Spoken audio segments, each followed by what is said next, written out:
Hello, hello. Welcome. Thank you for joining this live or via the replay. Thank you for being here. And please don't forget to like, subscribe, and share.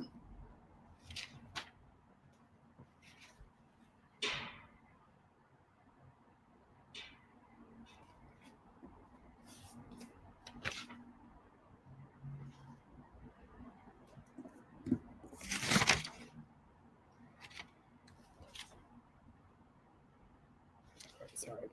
All right, we can get right to it. So, again, thank you for joining tonight's live discussion. My name is Leeander Alexander.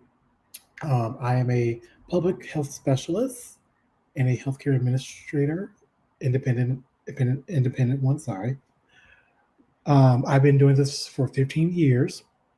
10 years, well, 15 years in the business, 10 years in long term support services overall. About 2 years ago, I started Everly Consulting as a consulting firm because I want to be a support, a resource to healthcare providers, facilities, patients in terms of not only promoting healthcare initiatives and quality care, but also helping facilities do that and not do it in a way where they can foster growth themselves, which does include making money. So that's one of the reasons I did start Everly Consulting. I want to do something different. I love being a support to people. I love whether it be patients, staff, because at the end of the day, it's all about providing quality care, right? So the topic for tonight we're going to talk about is workflow and census growth. Workflow and census growth. Workflow and census growth. Now in LTSS, long-term support services, we all know that the census basically says the thing that tells us all the patients who are receiving nursing services in the facility during that present day. Every day during morning meeting, one of the first things before anything else comes up, what's the first question? What's the census? Why is census important? Because if we have the more patients we have on our census, means that we're getting paid to provide care for those people. Okay, that's why we want heads in the beds, because heads in the beds means we get paid to provide care for those patients. I always say that healthcare is often working in healthcare and healthcare business. It's often like walking a very fine line. One side, the nature of our business is to provide care, support, whether it be medical, mental, emotional, behavioral, to people in need, people in crisis, people who need that. And long-term support services, a lot of times they comes down to a person who needs to age in place, which means they need to be placed in a facility because they're unable to take care of themselves in the community, and their family is not able to support them. So it's very our facilities, long-term services, support services are extremely important for our society, for our communities, because they provide a needed and important line of care. Okay. With that being said, we all know it's not easy working in this business, right? One of the things again that everyone focuses on is getting that census up, because census means a head to bed means the facility in layman's terms is making profit. And that's the other side of the tight line. So yes, we're here to provide services, but these services cost. Doing so creates bills. You got to pay your staff. You got to pay any resources you might be using. That could be oxygen provider. If you have somebody who does air mattresses, a vendor who supplies your air mattresses, you got to pay lights, the common bills of facility, lights, water, all of the utilities. And think about a facility that's 24/7. Okay. So on one side, yes, we're providing care, but on the side, we have to make money because we have things we have to, pay. And of course, if you're the investor or your CEO, you want to make profits yourself. Okay. And doing that, of course, we have to look at census, because census is the most important thing that's the map for how that's going to play out in the long run. Because again, however many patients we have in the building is who we're billing for that day. If we if you find that or oftentimes, as of course, if the census isn't where it needs to be, that means you don't have enough patients in the building. That means you're actually losing profit because you're not meeting potential. At what point you're actually spending more money than you're able to make it back, and that's where the destabilization of the census comes in. So I know right now, and it's been for some time, especially post COVID, many LTSS facilities, supportive living, assisted living, skilled nursing, are having a real big problem getting that census up, growing their census, getting patients in, getting referrals, and then having the patients stay. Almost every facility is having that issue, whether you need 10 to 15 more people in that building or you need 20 or more people to get that census up. Okay?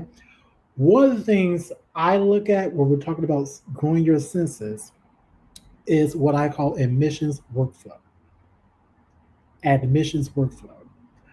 I define admissions workflow as the steps, procedures, all of that processes involved from the time that you get a patient referral to 7 days after that patient has admitted to the facility.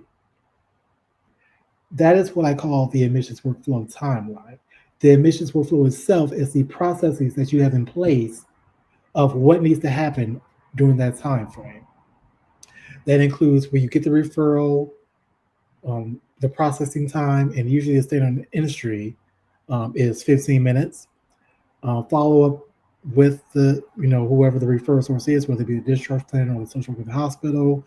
Follow up with the family, talking to the family, make sure they're aware of everything about what's to come and come to your facility.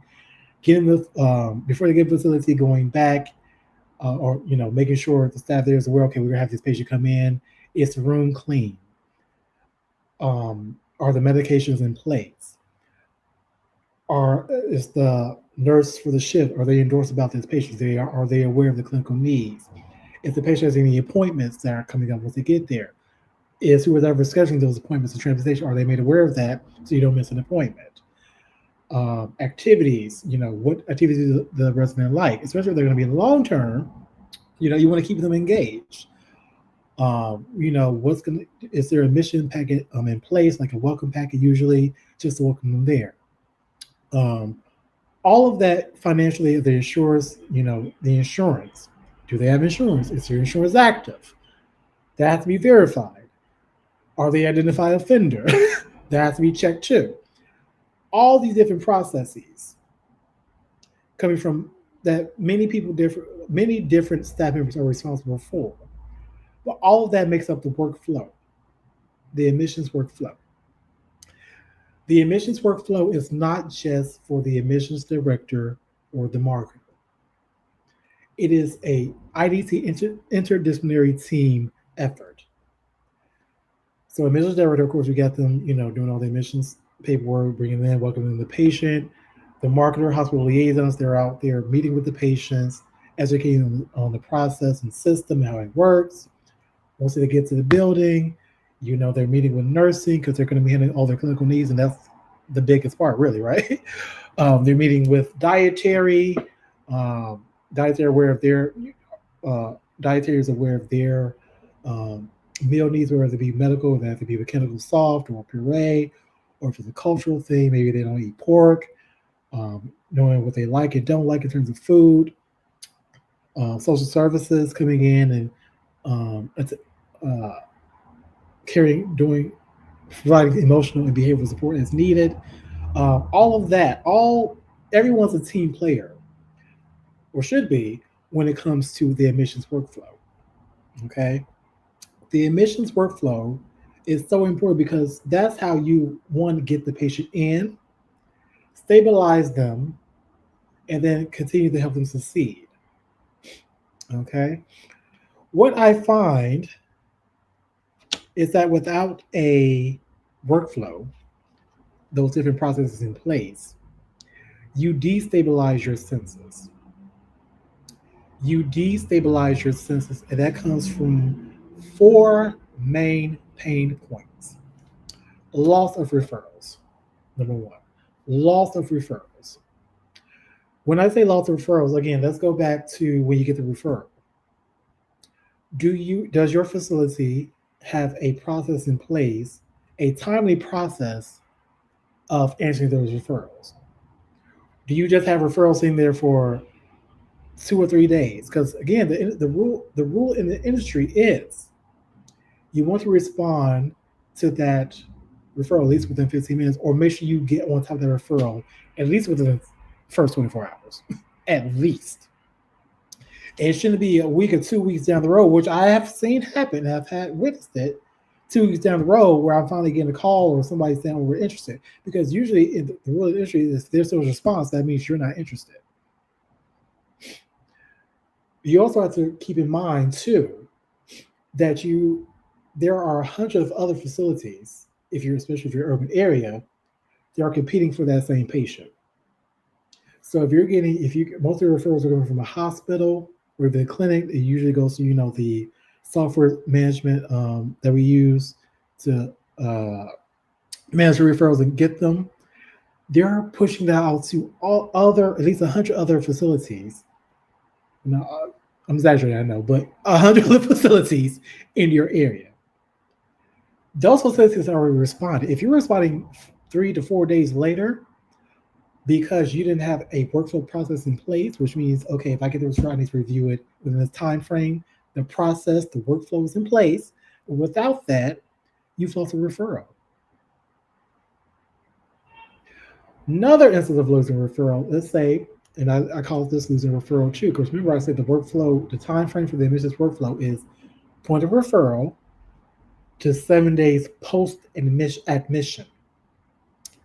The patient gets there. Remember, I just said how the workflow process involves a team effort. It's not just the admissions director and marketing. Let's say the patient information gets there. The room is dirty. The sheets are not clean. Medications aren't in place. I got the wrong meal. In some cases, I don't even get a meal at all because they clearly weren't prepared for me to come in.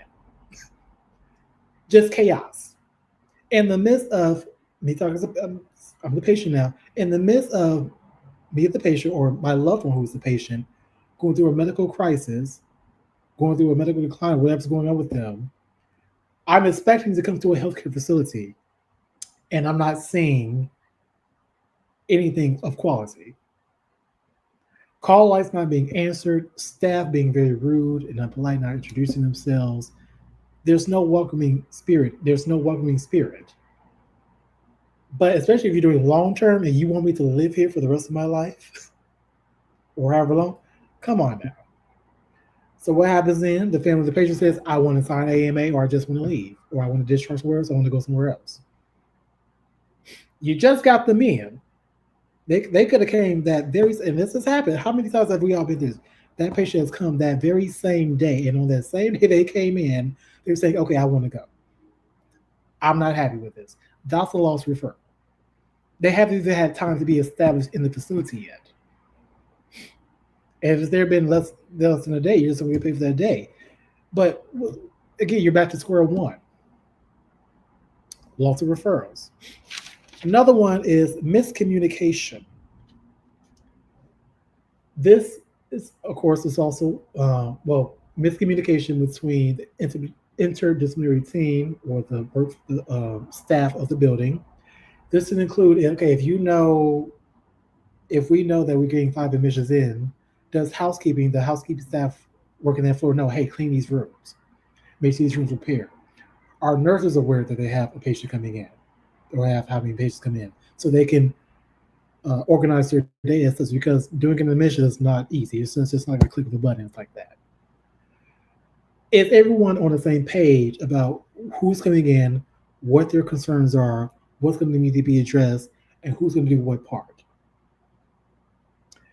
If there's a communication between your team regarding that, better yet, if you find that your team isn't even discussing referrals, because referrals should be brought to the forefront. How I'm used to doing is usually in morning meeting, That's usually, we always discuss referrals. We discuss, this is who's in the pipeline, these are concerns, this is what's going on with them, this is why we want to get bring them in or not. Have all of that should be a discussion between the department heads, because we are all responsible for the care of that patient. It's not just the responsibility of the admissions to bring him in, but kind of it's everyone's responsibility to bring him in and keep him in. The admissions is taking on that role to do that, but it's not just on admissions and marketing to do that. So again, miscommunication.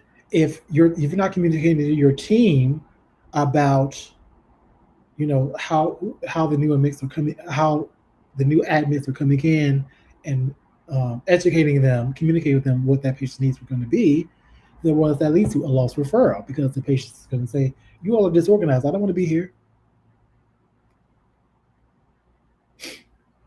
When we talk about a workflow, you should have processes in place. So the process again should be, okay, something similar like you get the referral, respond in 15 minutes, follow with the family, do follow-up calls next day or the day after, offer a tour. Okay, then if you're getting the patient in, then you want to make sure all the department heads know what they're going to do. Nursing, they get the medications, get the clinical needs. Transportation, who's ever doing scheduled transportation, hey, make sure these appointments get scheduled. Housekeeping, hey, let's get this room clean and ready for this patient. Social services, if they have any behavior and emotional needs, making sure they get addressed through any psychosocial groups, or make sure they get connected to the different resources needed. Kitchen, again, make sure that you're aware of this patient's diet and make sure that's in place. That's all a process, a system of processes that work together to build a workflow. Okay, if you don't have the workflow in place, chaos. I've seen it work firsthand. Again, I've been doing this for 10 years in LCSS. So you want to make sure everyone's being communicated about what's going on with this resident when they're coming in, and the fact that everyone knows what they need to do and establish processes in this workflow. Okay. Financial risk. Now, this is a big one. Okay. What I'm seeing now is very alarming to me, and I don't like it, to be honest with you. From corporate oversight, and I understand from a corporate aspect, again, we already said we need heads to beds to make money. We got bills to pay. I get it. However, what I'm seeing, and it's very concerning to me, is that they're just at this point, because they need bodies in the bed, they're just accepting everybody. You're accepting everybody. You're not doing proper assessment of this patient, whether it be insurance, clinical, behavioral, all of that. That leads to financial risk. If it's insurance, it could be simple as the patient. For example, if you in Illinois, if you're Medicaid, if you're in a long-term care facility under Medicaid, you receive Social Security. We all know the rule is you got to turn over that Social Security check minus $60 before Medicaid, and then Medicaid covers the rest. If the families aren't made aware of that, or if you're just accepting anybody, not explaining that process, which should be a part of the workflow process when you're marketing to the families or the patient, explains of the whole entire process, and including the patient liability and what they're going to be able to, or have to owe or pay. That should definitely be coming up. But if that's not being done, you give them a facility, they're refusing to turn over their check or what have you. Now you're saying they're going to debt. Yes, they're still going to be billed, but you're still losing money. Or you're not doing proper due diligence in assessing the patient and their needs. You might get a short-term patient on Medicare, no Medicaid, no other insurance. Now their Medicare got cut, or they had to get cut from Medicare. Or get cut from Medicare, whether it be managed or traditional. They don't have any insurance, but now your social service director is in quite a pickle because, well, I can't discharge this because it's not going to be safe.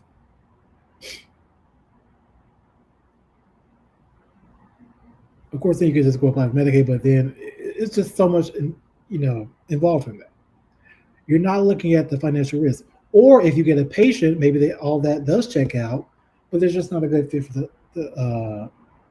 a good fit for the facility, whether in terms of behavioral emotional needs or in terms of clinical care, which could lead to lawsuits and tags and fines, right?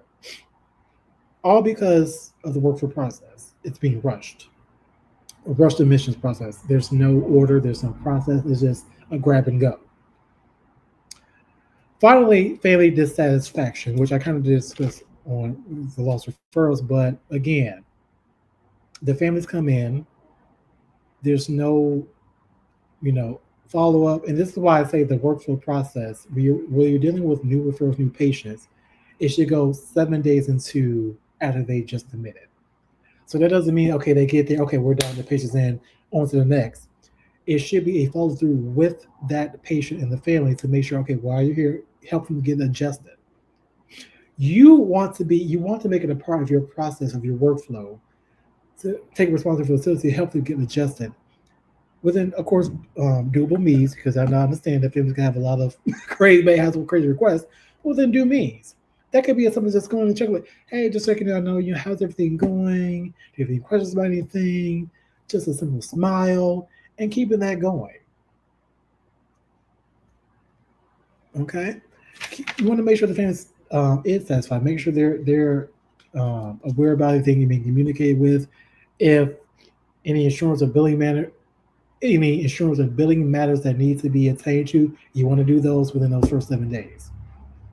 Don't wait till 2 or 3 weeks down the road or a month out, and there was no follow up, and now something wasn't done, and now you're not making something. You're not going to get payment for something because that wasn't done.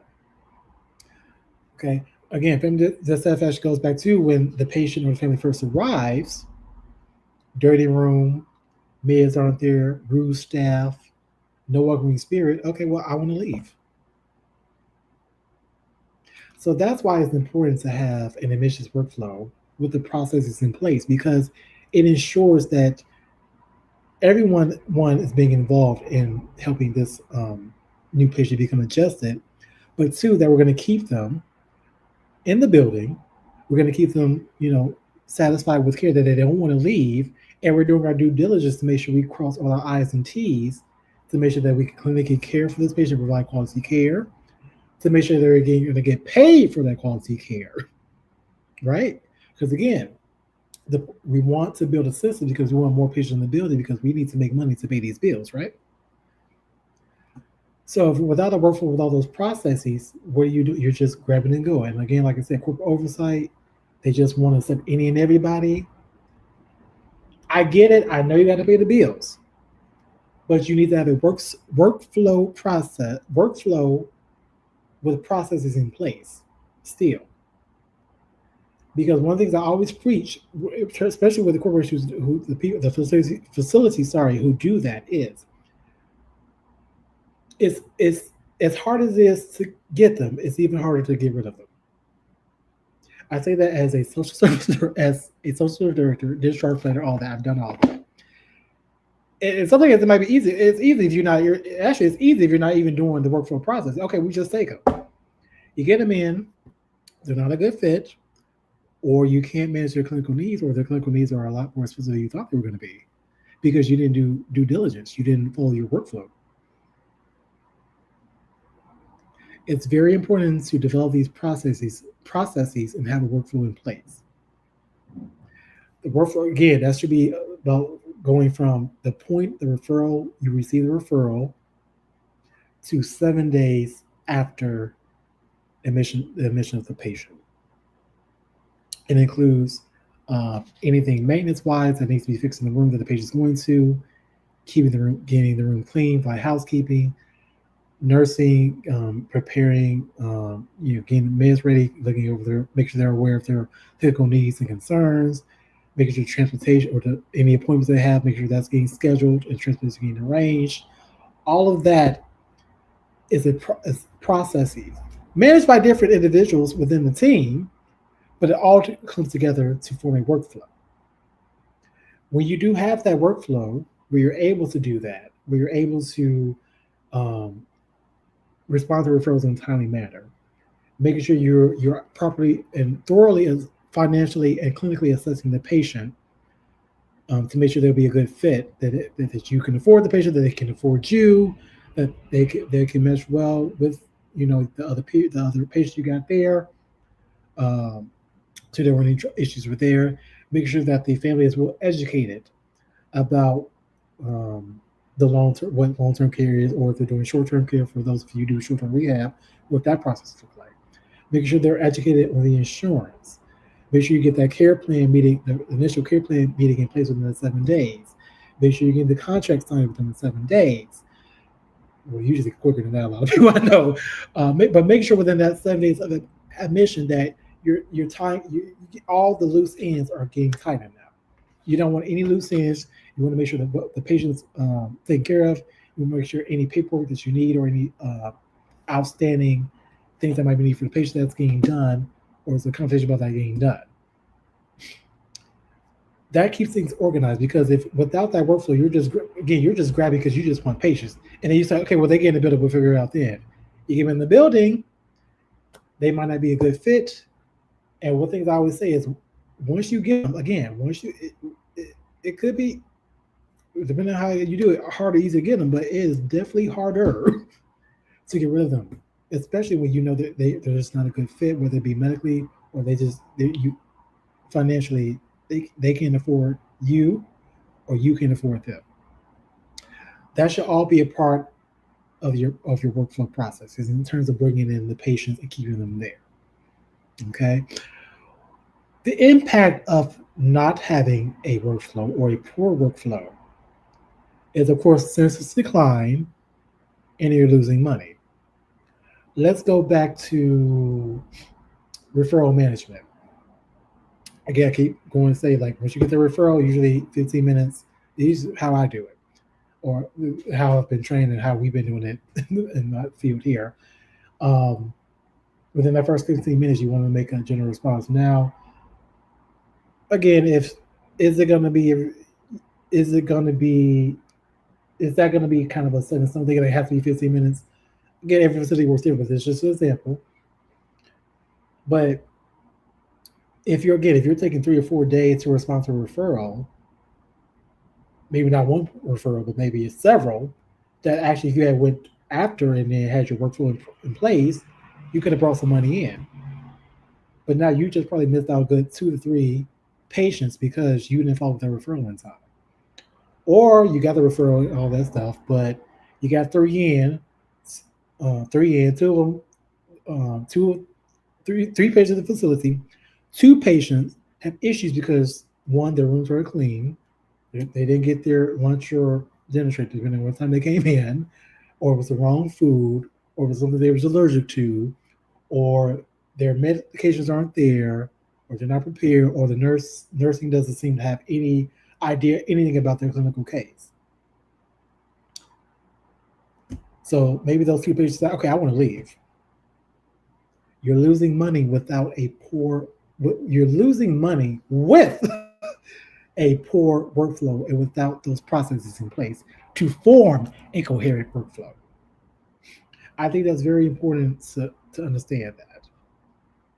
If you don't get, you get, if anything that I want you to get out of this discussion is that lack of a workflow leads to census decline and loss of profit, which goes hand in hand, right? You'll never remember that, right? Census decline equals loss of profit. We want to grow our census. The way to grow census is you need to have processes in place in a workflow that your team, your staff is all aware of. They're all aware of the duties and responsibilities that they have. They're following through with that. And then doing that, you're giving the patients in and you're keeping the patients there. Okay. So, what will let's talk about, I would say, I call the 4 pillars of a strong admission system in terms of forming a workflow. Number one, intake and relationship management. Intake and relationship management. Intake and relationship management.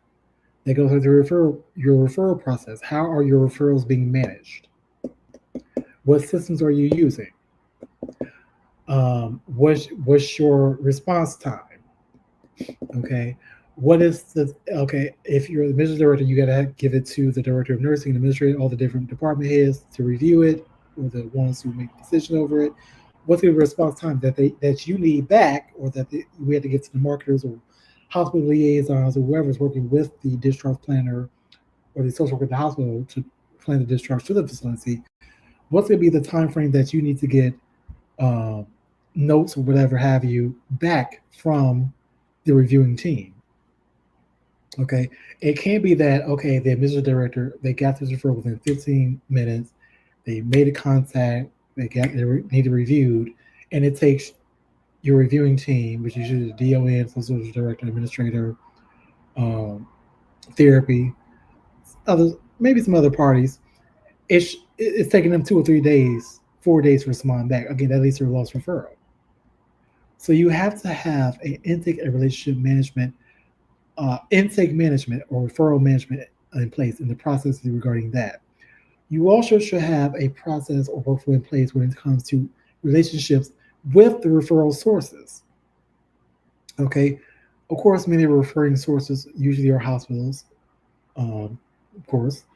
But one of the things I've been pushing, I'm surprised that a lot of marketers and hospitals don't do is reach out to your local clinics, reach out to assisted livings, supportive living. If you're in assisted living, supportive living, reach out to skilled nursing homes. You should be marketing to those as well. You should be building relationships. Part of getting intake is you have to build relationships. We all know healthcare is about networking. If you are the marketer, or if you're the admissions director who's been blessed to have to do marketing too, then you should be building relationships.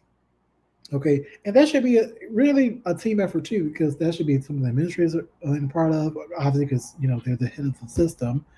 That maybe even social services, the nursing, because a lot of us we work with a lot of different people. We might have worked in a lot of different facilities, different places. That's where that feedback come in. Okay, what are some other referral sources or relationships we can build to get patients in? That should be a part of your processes and workflow. Where you can get who's your niche? Who is your referral sources coming from? Or who are your referral sources? You need to build that, and that should be managed as well. And it just should be like, again, just go, hey, you got some patient. You should be following through, like going to meet so the social worker at so and so hospital. Building that relationship. Hey, we're here, we're present. We just, we get your referrals all the time. I want to make myself known and just introduce myself, following in, checking in, building that relationship with them. That's an important process because that's how, one, you can increase the amount of referrals you get. Two, it's just also great marketing because you're putting yourself out there in the community. Oh, hey, I know so and so this facility, they can do this and that. Oh, they're really good. I met so and so. Let's just send a referral over there to them. That takes a lot of the stress once you do it effectively off your marketing and admissions about having to go out and find patients because you manage those relationships, you build a rapport. So now the different facilities or referral sources, they have no problem sending referrals, right? So you want to make sure you have procedures and processes in place as part of that admissions workflow where it manages your referrals and manages relationships with the referral sources. Okay. Second pillar, clinical and financial screening. Clinical and financial screening. This is very, very, very, very, very, very, very, very, very, very, very, very important. Clinical. Are you able to take care of that patient? Okay. Not every facility can care for every level or need of care. Okay. There are some facilities who can do trach care. There are some facilities who can't. That's usually a big one. There might be some facilities who, maybe are able to handle psychiatric patients with psychiatric needs, or facilities who can. There are patients who can handle memory support needs or dementia, people who have dementia or Alzheimer's, or those who are low memory risk. There are facilities who just absolutely cannot. Clinically, are you able to provide, are you have a process in place to assess the clinical needs of your referring patients to make sure when you get them in the building, are you going to be able to take care of their needs? Are you able to afford to care for them? Because there's been many times in my experience, where the facility I was at, they've accepted the patient or a few patients. Come to find out, it was a medication that wasn't covered by insurance or whatever, so the facility has to pay out of pocket for that. Or there's something of the sort, something similar. So you need to really assess that. Are we able to clinically take this patient? Or if you're taking, and this is a crazy one, if in the hospital records, you see that the patient has been kicking, fighting, punching staff, they're restraints now. There are facilities who can deal with that patient.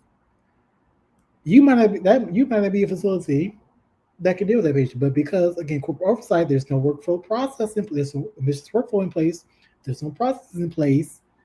You're working in chaos. You're just pulling the patient, get them in, and then once again, and you just deal with it, and then that completely exposes in your face. Financial screening, again, very important. Can the patient afford to pay for your services? Again, we love what we do. We love helping people. We love supporting people, but it's not free. It's simply not free. There's no way to not say that. We have to make money. Yes, we want to do some morally ethically, but at the end of the day, we do have to. The facility does have to make money to support its payroll, to support the utilities, to support the other residents and their needs. And also, of course, again, the CEO, whoever owns the corporation, the company, they want to make their money too. But which on the side right now. But for finance, you want to make sure that you have processes, procedures in place regarding screening the insurance, what insurances you can take, um, understanding the facility's own financial liability in itself. So, like that means what patients can you in reality take, regardless if there are some liability issues with patient liability. Maybe if especially when it comes to Medicare, I think in Medicare mostly, manage Medicare, where there might be some copays, especially if they 20, or if they get cut, and if they got any other insurance that we private pay, you're not going to get paid, especially if they can't afford it. So you want to make sure financially that involves making sure that the insurance is going to pay for their care when they come to your facility, and if they do pay for it, is it going to be reimbursed of the amount that you've been spending, or at least close to it, or if you can, or if they can private, if it's going to be private pay, can they afford it? Now, with that being said, with the private pay, because I've seen this happen before too. I've seen admission directors, marketers, hospital liaisons, administrators, corporate leadership get so excited when someone who comes and says, "Oh, they have, um, they're going to pay privately because they have assets, they have money. They can have like $150,000 in the bank." We all know, who those of you working in healthcare, that $150,000 is probably going to be gone in a matter of months. We're talking about private pay in healthcare and long-term care. But I have seen facilities just accept those patients, not even realizing, or for whatever reason, just ignoring the fact, okay, what happens after it ends? You're just going to medicate them? Or, which is a possibility, but this what I'm talking about was an assisted living. It was an assisted living person, assisted living. They took the person who was not clinically able to be there, who shouldn't have clinically been there. But they were looking at the financials. They saw that $150, that money in their bank account, like, oh, we just get that for assisted living. Okay, well, that money went by fast. And guess what? Now you had some Now you get this patient who can't afford private pay anymore. They can't afford to handle their patient liability. So it means you're losing money in that end. So clinical and financial screenings are very important. Third pillar, coordination and communication. Coordination, again, um, the coordination of care. Patient comes in, room is clean, nurse goes through the assessment. Social service might come in and introduce themselves, explain their role. Activities come in, explains their role. There's communication, there's coordination between the facility staff and patient, even between um, facility staff. So that could mean, um, following up with each other, making like, hey, if housekeeping, make sure, hey, we're gonna let you all know this room is clean. Um, Admissions director, making sure everyone's aware about what new admits are coming in that day. Nursing, just making their staff aware about the clinical needs of that patient. Communication, so that nothing does lapse, and that helps, and that's where the workflow, the processing workflow, does come into place. Fourth pillar, retention and quality tracking, and this is a one I like too, and I don't see many people doing this. Retention and quality tracking. One of the things what I did was I was doing admissions and marketing is at the end of the month, I would look at all the referrals we got from the referral sources, um, the different clinical needs, and I would look at that and use that data and present it to my administrator and to the corporate leadership. Hey, I was looking over the numbers or the data we got from our referrals last month. This is where our major referral sources were. This is where the most clinical. This is the clinical need of most of the patients we saw the next last month. This is This is the number one reason why we declined so many patients last month, or whatever time frame you're reviewing. Quality tracking and retention should be a part of your admissions workflow process, because you literally have data at your hands. You have the medical records, you have raw data that you're able to collect yourself, and then use that data to as a measuring tool for the quality of care of your facility, and also to improve any admissions and marketing workflows that you might need to work on. So let's say let's talk about retention quality tracking. Um, let's say I've been doing a report about this. Like, we lost 5 patients last month because, I'm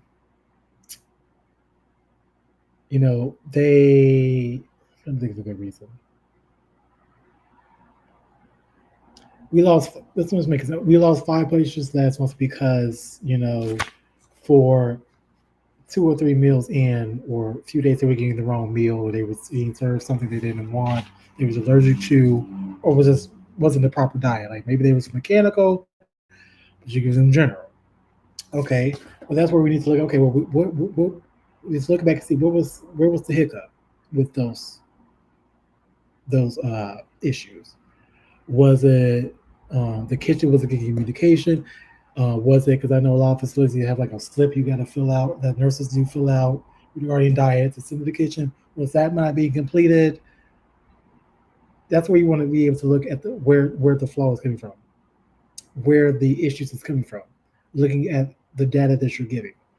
So retention and quality tracking is just looking at basically within the workflow process, um, where you're losing patients at, why you're losing patients, where you're keeping patients, what's helping you keep those patients, what can you lean more towards to do that, or what do you need to lean less from to keep your census up.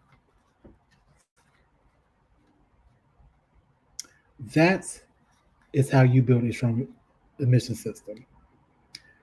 Build strong relationships with your referral sources, have processes for how you manage referrals, make sure you're doing your clinical and financial screenings, making sure there's coordination and communication between your staff and the patients, and then you want to make sure you're looking at the data, doing quality assessment, quality assessment. Sorry, about your different the different emissions you're getting. Okay, you need to be using it. I can't explain. You all have there's so much raw data there in emissions, so much raw data, medical records, uh, uh, notes. You see the clinical needs. You see everything. You can literally use that data to better build your business, better build your facility, better improve your workflow processes, better improve your refer how you get your referrals by just simply doing an audit about what happened last month or last however your facility might do it. Make sure you include that. This is I mean, which is usually done at the QA meetings. Um, but that should be something you really should be looking at. And even I would say if you're even in crisis mode, that might be something you need to be doing weekly. That might be something you need to be doing weekly. This is how many referrals we got this week. This is how many denials we got. This is how many people said no. Well, why did they say no? What was the reason? Can we find out? Or is there's usually you have all that data at your disposal. So you use that data to track and then ascertain to see what you need to do to improve certain processes to keep the patients in and get that census up. Okay. So the big question I would have is if you audited your admissions process today, what grade do you think you would get? If you were to do an audit your admissions processes today, would you say you have an effective workflow, admissions workflow? Something to think about, right? So I do hope you all found this helpful. Um, I think we're getting it right here. It's been a good part to end, spot to end. But I do hope you all found this helpful. I will be not this week, but next week. I do will be doing a continue with a 4-part in-depth series that I'm going to be doing regarding this admissions workflow. It's going to be way more in depth than this. This is kind of a quick discussion I want to have, but again, because I'm so admissions and marketing is really one of my I don't know what it is. I love doing admissions and marketing for nursing support services. And I say I love it. I love it because I clearly see, oh, this I'm able to see what needs to be done, see how I can support facilities and different staff members, even having experience doing it myself. So I do really want to do more on this discussion about the workflow with and census growth. So next week I am going to be doing a 4-part series. It's going to be more in depth in this discussion, a 4-part series regarding this to really help if you're help facilities and their admissions and marketing staff build a working admissions workflow with processes in place. So a lot of stuff we discussed a little bit here tonight. I'm going to do a 4-part series next week, going more into depth regarding a lot of these things we discussed tonight that you all can really use to help build a workflow or improve your workflow if you already don't have it. Now, I'm not going to leave you empty-handed tonight. I do. If you go to the link in my bio, whether you're on YouTube or Instagram, or you can go to also Edward Lee Consulting EdwardLeeConsulting.com. That's Edward, EDWARD, Lee, LEE, Consulting, CONSULTING.com. If you go down to free downloads, I do have a couple of free downloadable audits and checklists. Particularly for this one, I have, sorry, I have what's known as I have an admissions workflow audit that it's free to download. You can go, and then I also have another good tool that's easy to download that you can download too, referral management checklist for non support services. I think those are 2 free good tools if you really want to start. If you really want to start auditing or working on to improve or build a workflow, those are 2 good free things that you can download. You just go to the link in my bio, whether it be on Instagram, my the handle is ELC Consult. That's ELCCONSULT. On YouTube, Everly Consulting, link in the bio. Click that. Scroll down. You'll see free downloads, and that's where you'll find that. But next week, I do want to continue this discussion because it's late here now, so I'm going to get off. As you can tell, my voice is getting a little bit hoarse. So we're going to get off now. But next week, I'm going to be doing a 4-part series um, in which I want to go way, way, way more in detail regarding this admission workflow process. I didn't have a lot of time to discuss everything I wanted to tonight because one, I was running behind. Two, it's getting late, so I need to get myself to bed. I'm sure if you're watching this live too, you probably do too. But next week, I want to go more into depth with that. So make sure you do follow um, here on YouTube or Instagram at ELC Consult because I'll be posting there when I'll be dropping part one and as well as the other ones. Um, so yeah. Again, thank you all for joining, whether you join us via live or via replay. My name is Leeander Alexander, and please, please, please don't forget to like, subscribe, and share. See you soon.